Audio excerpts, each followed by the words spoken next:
Boker Tov. Today's beautiful daf yomi is on Bava Kamma 106, but we're going to start on 105b around 15 lines from the bottom. Today's daf yomi is dedicated for a shmira for the chayalim, a hatzalah for the shvuyim, the Yeshua for Am Yisrael during this Eis Tzara. Amar Rav Sheshes taught hakofer b'pikadon, that a person, Rashi says what we're talking about here is he denies the deposit that was in his possession. A person gave somebody a deposit, and the person denies it.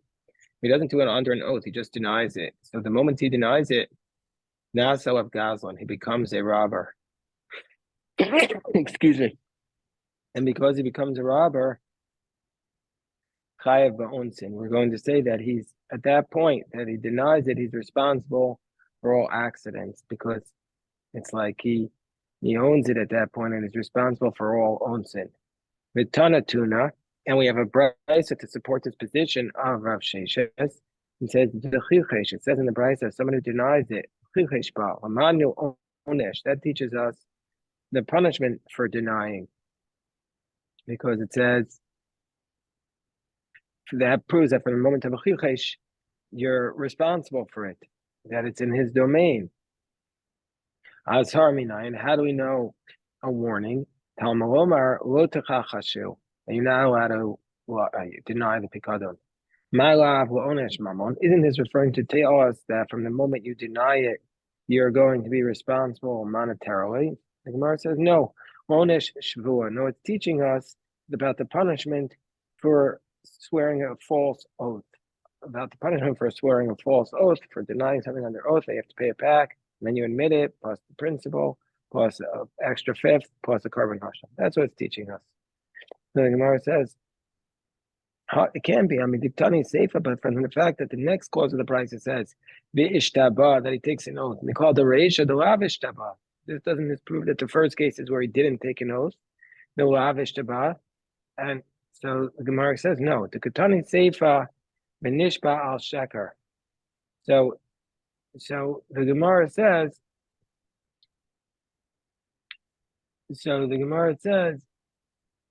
how do we know that the Sefer talks about under oath? Because the Sefer says, V'nishba al sheker, so that teaches us that you get punished for swearing falsely. Asar minayin, how do we know that there's also a warning that you're not allowed to do it? So the Gemara says, Talmud lo teshakru, and you're not allowed to lie. Umid the Sefer the ishtaba, reisha the lo ishtaba. From the fact that the second case of the Bryce is talking about where you swore falsely, it must be that the first case is where you didn't swear falsely. So therefore, the first case is a case of money. Gemara says no. Amri, it's possible to say idi v'idi d'ishtaba, but both cases are where you swore falsely. Kan shahoda, kan. And one is the case where you admit it on your own, and that's where you have to pay back the extra fifth and bring a carbon hasham. And kan bo edim. And the other case is where you swore falsely, but witnesses came. Also edim. If the witnesses came, then you'd be responsible for onsin. That's your punishment. But if you admitted it, you're going to be responsible to pay the fifth and bring the principal, and also pay back, bring a carbon asham. So now, hold on one second. Let me just get one thing.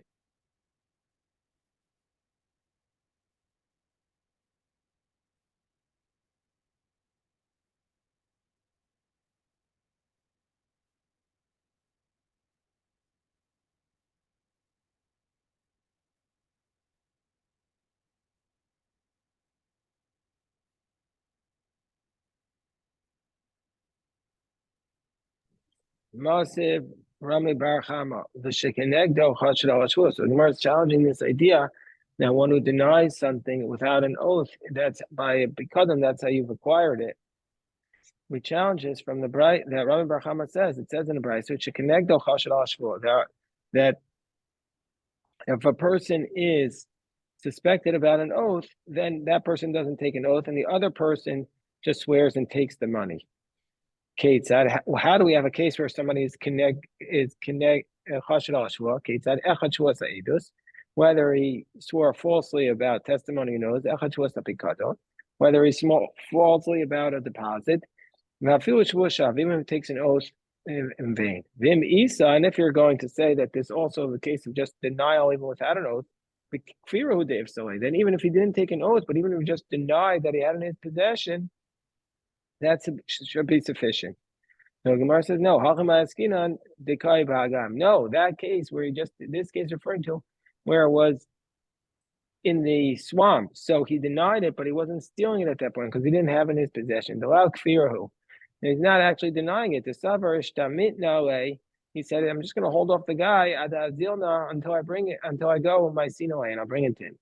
And Teda, and I'll prove to you, that if you deny a loan, you don't actually have the loan in your possession, and he doesn't swear to it, and then witnesses come, he still should be a witness. And the reason is, the loan is not right now in his hands, and he just wants to push him off until he gets it. But because by a deposit on top of 106A, Pasul Adis, by a deposit, he'd be disqualified to be a witness.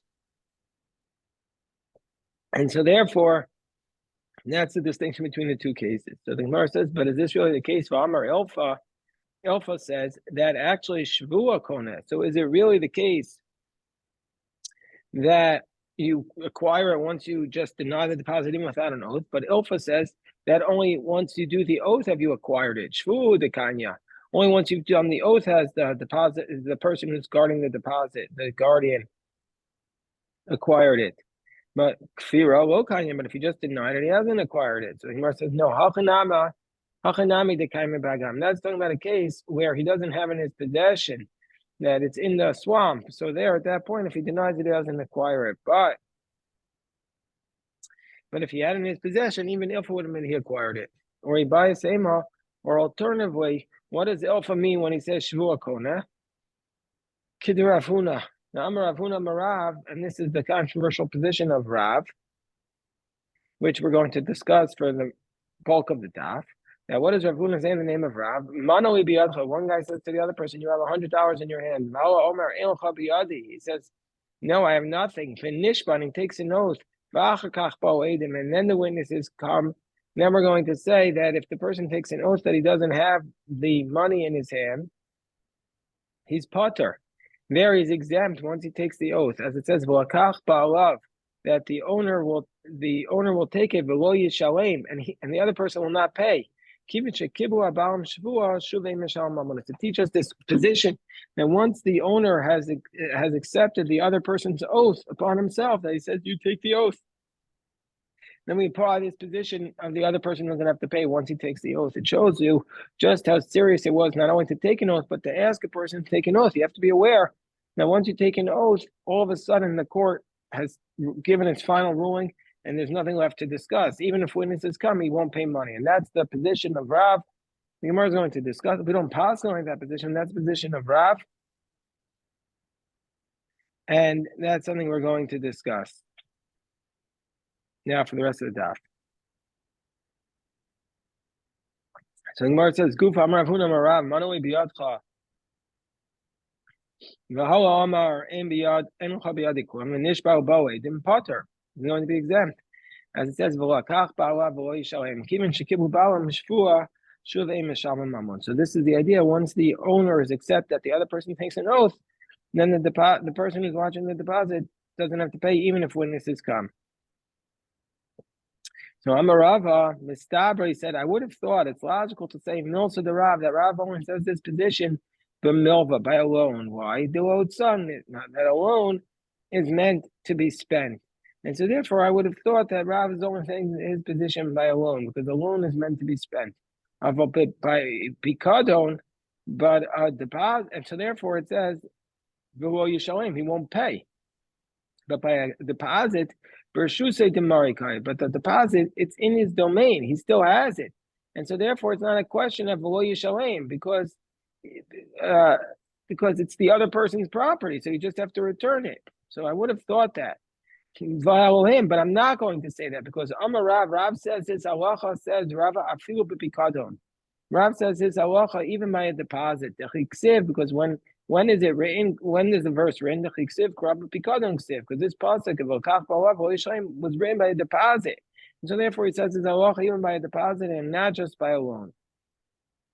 So Yosef Rav Nachman Mekamar Hashmaita. So Rav Nachman was sitting, and he repeated this teaching of Rav Huna said in the name of Rav. And so Eisvei Rav Acha Bar Menyumi Rav Nachman.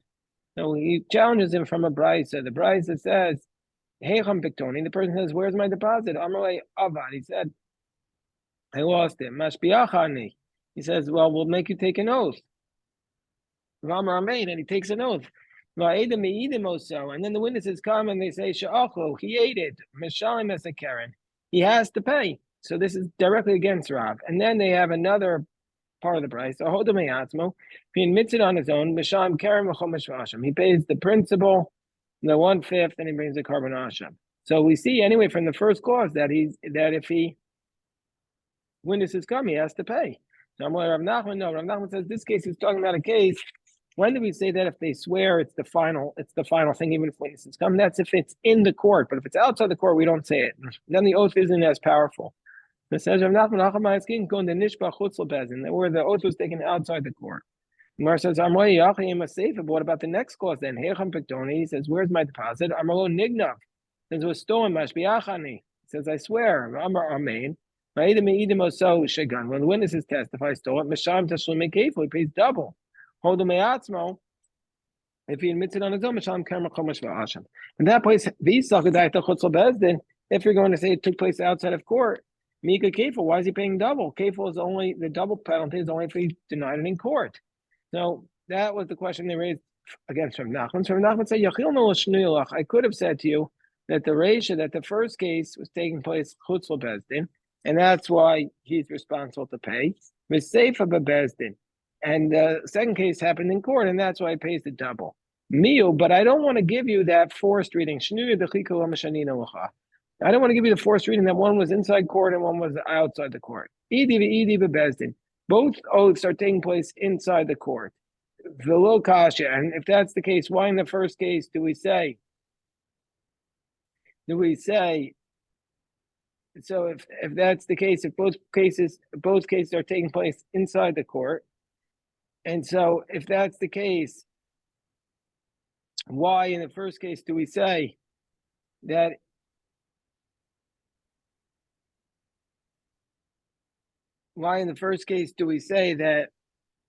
he is not responsible, that he has to come back and pay it? So the Gemara explains, well, kasha, kam b'kafatz, kam b'shelo kafatz. So we have to say that one case is referring to the case where it wasn't a formal oath, that the Reish is talking about where the person comes and he jumps ahead and takes the oath before the court forces him.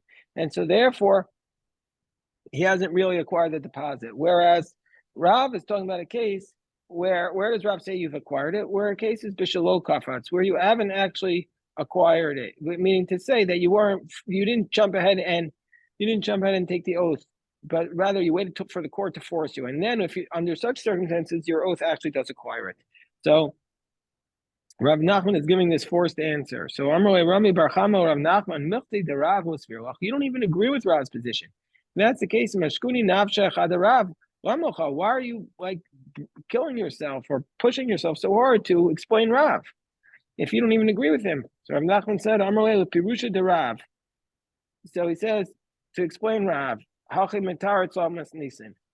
so meaning to say, I want to try to understand Rav and understand how Rav explained the Mishnah, because Rav was such a tremendous tzaddik and Talmud Chacham. I wanted to try to understand how he explained the Mishnah. The Gemara says, but how could you say that Rav is wrong? Rav is citing a pasuk. The Gemara says, no, that pasuk I would interpret differently, explains Rav Nachman. So that pasuk teaches that in general, all the oaths of the Torah, there are 3 biblical oaths. They are generally speaking that you take an oath and you don't pay. That the owner will take it and he will not pay. One whose responsibility is to pay, he's the one who nishpa. He's the one who takes the oath in general. Ma'asiv Rav Hamnuna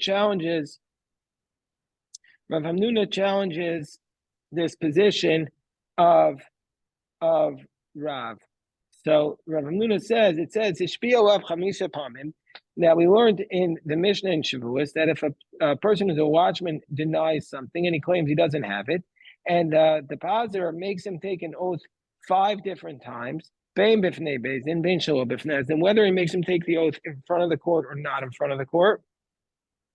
V'kafar alav, and he denies it. Chayav hakol achas v'achas. He's responsible for every single one.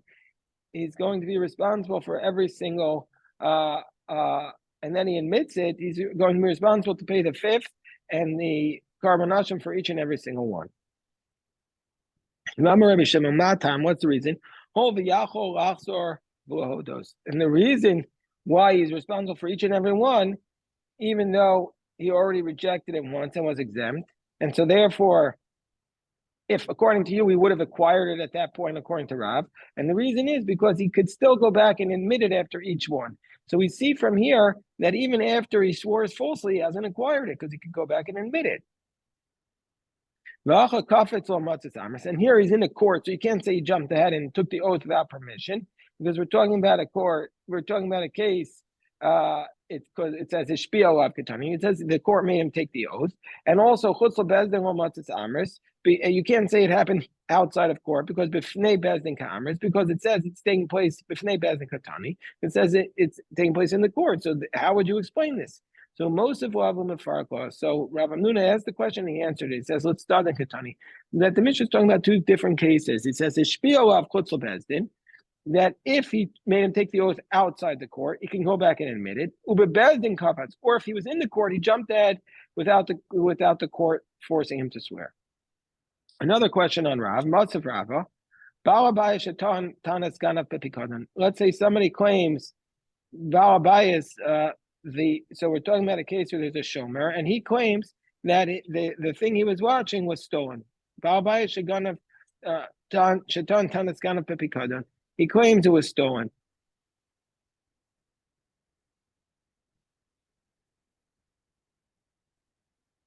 So he claims that his deposit was stolen. Vinishban, he swears. And then he admits it. And then witnesses come. If he admitted it before the witnesses come, then he pays the asham and the fifth. But once the witnesses come, he pays double. And so here we see that even though the witnesses come, he has to pay. But you said he took an oath, he doesn't have to pay. So it's a question on Rav. Here we can't say it's taking place outside the court because he pays double. And here we're talking about a case, it says, you can't say that was kafats, you can't say that it was a case where he jumped ahead and took the oath, because it says kefal katani, because it says he has to pay double, which means that it happened under the auspices of the court.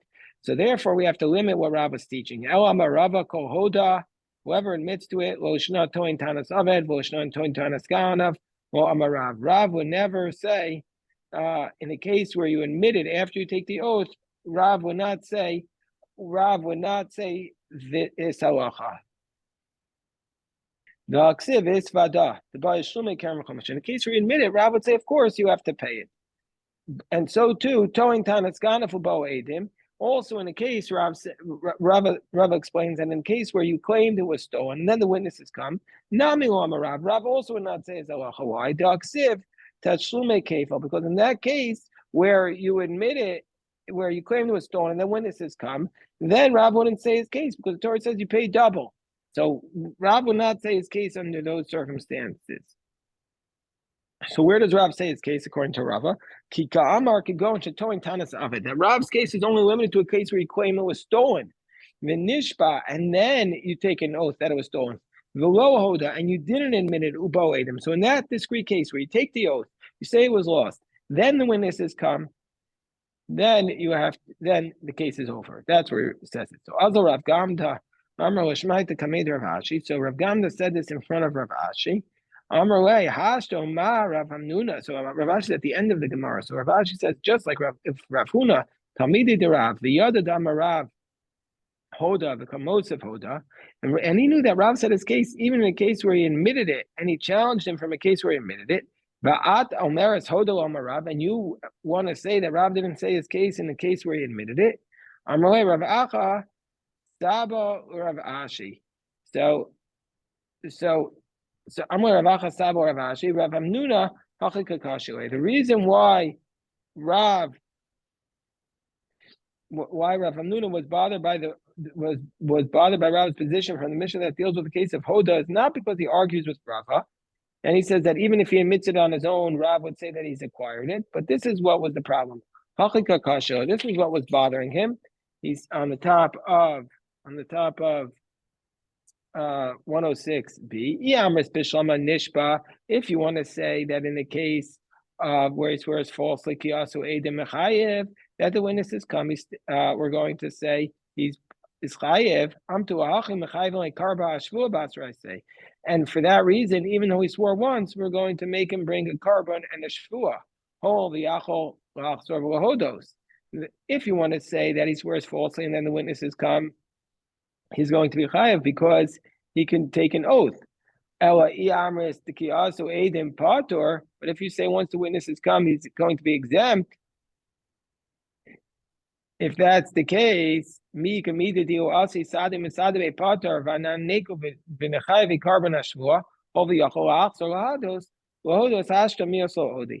why would it be that if the witnesses, would it really be possible if the witnesses come and testify against him, he'll be exempt? But we can come up and obligate him to make a carbon shvua since he could go and admit it afterwards. But in the meantime, he hasn't admitted it. So because of that, Rav Hamnuna was bothered by that brisa. So says the Gemara, Amar Rav Chiya bar Abba, Amar Rav Yochanan, Hatoin Tanas Ganaf because and we already had this sugya back on 62b. Rav Chiya bar Abba says in the name of Rav Yochanan that if somebody claims Hatoin Tanas Ganaf because so the guy has a deposit and he claims it was stolen. So under those circumstances, Misham Tashlum Kefo, he pays double. That the guy claims that the deposit was stolen, and it turns out it wasn't stolen. He pays double. But if he claims it was, if he slaughtered it and sold it after he claimed it was stolen, he pays the 4 or 5 times the amount. Since if he had stolen it, he would pay double. And so too, if he claimed it was stolen, he pays double. Just like the law of slaughtering or selling, where you pay 4 or 5 times the amount, applies to somebody who steals it. So too, if you just claimed it was stolen by the deposit, so too, if you claimed it was stolen and you slaughtered and sold it, then you would pay the 4 or 5 times the amount. The Gemara says, but why? But a ganef, you pay double without an oath. Are you going to say, Tomer b'toin tanas ganef, there, by Toin Tanas Ganef, you only pay it with an oath, so it's not the same case. So why are you saying that the law of 4 or 5 times the amount applies to a Toin Tanas Ganef, that the Shomer claims was stolen? Gemara says, Amri Hekeshi, it's a comparison. It's a Hekesh from the Torah. So what's the Hekesh? The Gemara is going to tell us. Gemara says, Hani Chomad Amr, this only works according to the position that says Chad B'Ganef, Chad B'Toin Ganef. That's the 2 psukim that the Gemara is about to discuss. One refers to a thief and one refers to one who claims it was stolen. That makes sense. But according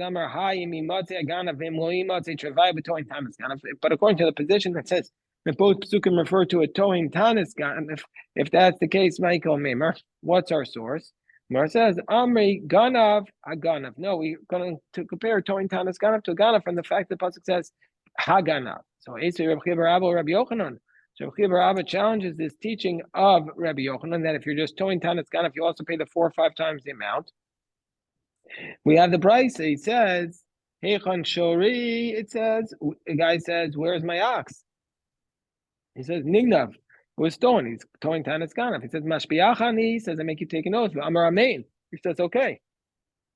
And then the witnesses come and testify. Excuse me, Mishalim Tashume Kefel. Then he pays double. He obviously, if he ate it, he obviously slaughtered it. He only pays double. He only pays double, not 4 or 5 times the amount. So it's a question on Rabbi Yochanan who would say you should pay 4 or 5 times the amount. Gemara says, no, what we're talking about here is Kigon that he ate it without slaughtering it. He ate it just as like a carcass. Gemara says, "Velishne, I could go and shachu treifa." Well, why wouldn't Rabbi Yochanan give the answer that he ate it as a treifa? Gemara says, no, it's possible that treifa was actually slaughtered. Rabbi Meir, the Amar, we're going to get to this in in Mesechus Chulin, Shlita Sheina Ru'uya Shema Shlita, that even though it's not a valid Shlita, it's called a Shlita, meaning to say, if you slaughter and it turns out to be a treifa, it's still considered your slaughter. So that's why. So therefore, we couldn't give that answer. Why don't you say, well, he doesn't, that he ate it without having to slaughter, like an animal, a calf that was born from an animal, from a mother that was slaughtered. The Gemara says, Karevi Meir, the Amar ben Pekua Talon Shlita. Well, Rameir says that would also require Shlita, so he would have slaughtered it. V'lishna could go in Shama Badin. Well, why don't we say that there's another possibility that maybe he went to the court and they ruled, Amar would say Tengo, and they said, go out and give him the money. To Amarav, say Tengo, that the court rules, go pay him the double, and then Tavachu Machar, and then after that, he goes and he slaughters it or sells it, Potter, then he would be exempt.